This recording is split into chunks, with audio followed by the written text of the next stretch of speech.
Hello दोस्तों, dream of Bharat के online classes में आप सब लोग का स्वागत है। दोस्तों, हम पुनः उपस्थित हैं और क्लास को कंटिन्यू करेंगे।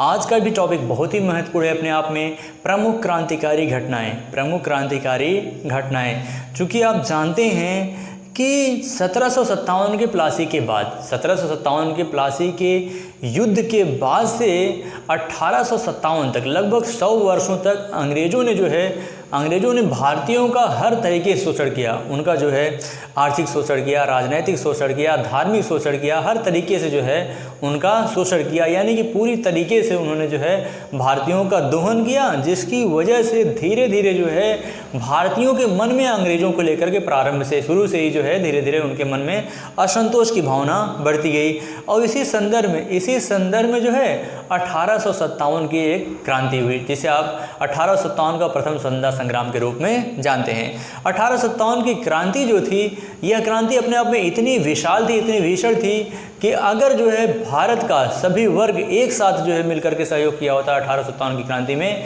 तो भारत 1857 में ही आज़ाद हो गया होता। भारत 1857 में ही आज़ाद हो गया होता, लेकिन हालांकि ऐसा हुआ नहीं और 1857 की क्रांति विफल हो गई। 1857 की क्रांति से सबक लेते हुए अंग्रेज़ों ने 1885 ईस्वी में भारतीय राष्ट्रीय कांग्रेस की स्थापना की। एवो ह्यूम के द्वारा भारतीय राष्ट्रीय कांग्रेस की स्थापना की गई। और प्रारंभिक दौर में भारतीय राष्ट्रीय कांग्रेस का जो नेतृत्व था, वह भारत में एक ऐसा वर्ग जिसे उदारवादी वर्ग के रूप में जाना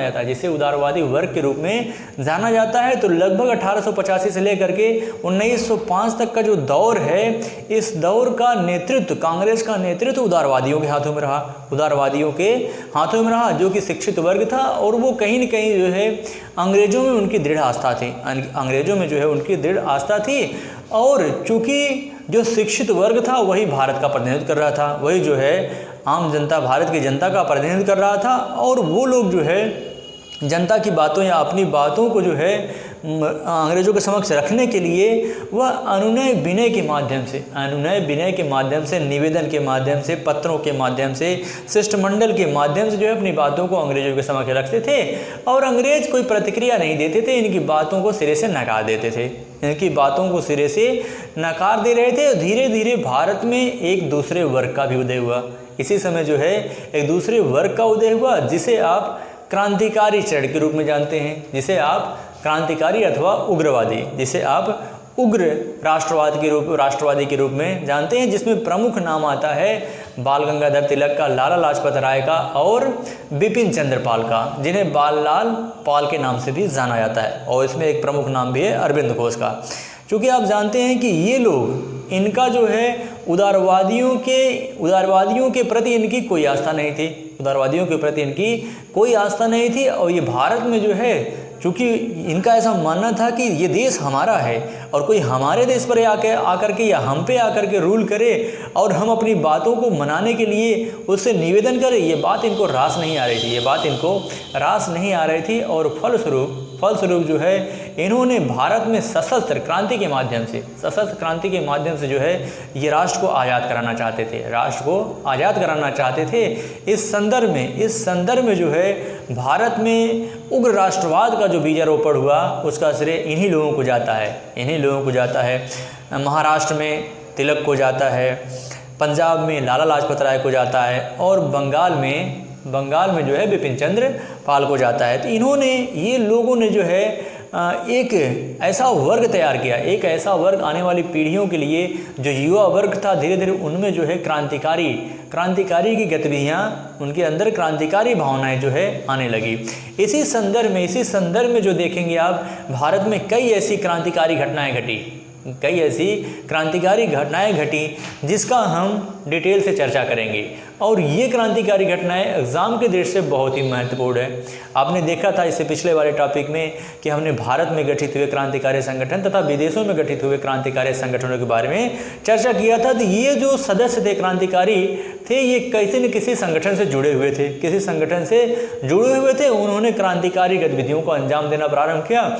इसी संदर्भ में आप देखे थे कि महाराष्ट्र में एक व्यायाम मंडल की स्थापना की गई थी चापेकर बंधुओं के द्वारा। किसके द्वारा? चापेकर बंधुओं के द्वारा महाराष्ट्र में व्यायाम मंडल की स्थापना की गई थी और फलस्वरूप व्यायाम मंडल के सदस्य जो थे वो भारत में वो जो है एक ऐसा वर्ग तैयार कर रहे थे जो आने वाले समय से जो है लोहा ले सकें, आने वाले समय से अंग्रेजों के खिलाफ जो है लोहा ले सकें। इसी संदर्भ में 1896-97 में महाराष्ट्र में जो है प्लेग महामारी फैलती है और प्लेग महामारी से निपटने के लिए एक कमीशन का गठन किया गया जिसके प्रमुख थे रैंड एंड आयर्स। जिसके प्रमुख कौन थे? Rand and Ayerst. Rand and Ayerst जो है ये प्लेग ऑफिसर थे और प्लेग की जांच करने के लिए ये पूरे महाराष्ट्र में जो है भारतीयों के घरों में जाकर के महिलाओं से जो है छेड़छाड़ करते थे। और इस बात का पता जब चितपावन के दो ब्राह्मण बंधु थे जिनका नाम चापेकर बंधु जिसमें बालकृष्ण चापेकर और दामोदर चापेकर के रूप में जाना जाता है। जब ये बात इन्हें पता चली तो इनका जो है खून खौल उठा और फलस्वरूप इन्होंने क्या किया कि इनकी हत्या कर दी, रैंड एंड आयर्स की हत्या कर दी। और भारत में यह अंग्रेजों की प्रथम राजनीतिक हत्या थी। रैंड एंड आयर्स की 1897 ईस्वी में पुणे में चापेकर बंधुओं के द्वारा। ठीक, इसके बाद अगली जो घटना है यह मुजफ्फरपुर, इतिहास में इसे मुजफ्फरपुर बम कांड के रूप में जाना जाता है। मुजफ्फरपुर बम कांड के रूप में जाना जाता है। ये घटना 1908 ईस्वी की है। ये घटना कब की है? तो ये घटना 1908 ईस्वी की है। और स्थल, ये कौन सा स्थल था? तो मुजफ्फरपुर, स्थल का नाम है मुजफ्फरपुर। और इस घटना में जो है खुदीराम बोस तथा प्रफुल्ल चाकी इन्होंने इस घटना को अंजाम दिया और फलस्वरूप हालांकि यह मिशन जो है सफल रहा जिसमें प्रफुल्ल चाकी आत्महत्या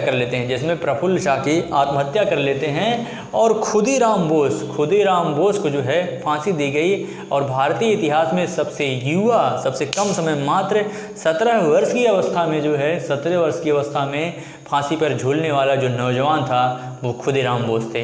कौन थे? खुदीराम बोस थे। प्रफुल्ल चाकी और खुदीराम बोस जो है मुजफ्फरपुर बम कांड से जुड़े हुए थे। इसके बाद है जैक्सन हत्याकांड 1909। ये घटना कब की है? जैक्सन हत्याकांड, ये घटना 1909 ईस्वी की है। स्थल का नाम नासिक है। नासिक में ही ये घटना घटी थी। और अनंत लक्ष्मण कन्हारे ने इस घटना को अंजाम दिया था। अगला है कर्जन वायली हत्याकांड, विलियम कर्जन वायली हत्याकांड। ये भी घटना 1909 की है। ये भी घटना कब की है? यह भी घटना 1909 की है, लेकिन ये घटना लंदन में घटी थी। यह घटना कब घटी थी? कहाँ घटी थी? लंदन में घटी थी। मदनलाल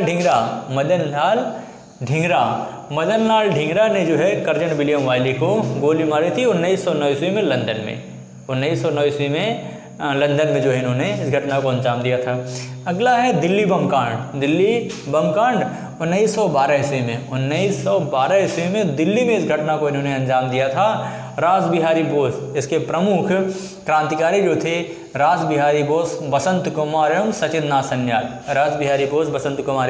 सचिंद्रनाथ सन्याल, इन्होंने जो है लॉर्ड हार्डिंग पर जो है इन्होंने बम फेंका था। हालांकि लॉर्ड हार्डिंग जो है बच गया। इसे जो है इतिहास में दिल्ली बम कांड के रूप में जाना जाता है। अगला है सांडर्स हत्याकांड। अगला कौन सा घटना है? सांडर्स हत्याकांड। ये 1928 घटना है। ये 1928 की घटना है। और लाहौर में यह घटना कहाँ घटी थी? लाहौर में सरदार भगत सिंह ने इस घटना को जो है किसने अंजाम दिया था? इस घटना को अंजाम दिया था सरदार भगत सिंह ने जो है। और HSR के सदस्य HSRA, Hindustan socialist Republican association के सदस्य जो थे उन्होंने जो है इस घटना को अंजाम दिया था। इसके बाद है अगर जनरल डायर हत्याकांड 1940 की घटना है लंदन में। यह घटना कहाँ घटी थी? यह घटना लंदन में घटी थी। और उधम सिंह ने जो है इस घटना को अंजाम दिया था। सरदार उधम सिंह ने जो है इस घटना को 1940 ईस्वी में लंदन में जाकर के उन्होंने अंजाम दिया था, जनरल डायर को गोली मारी थी।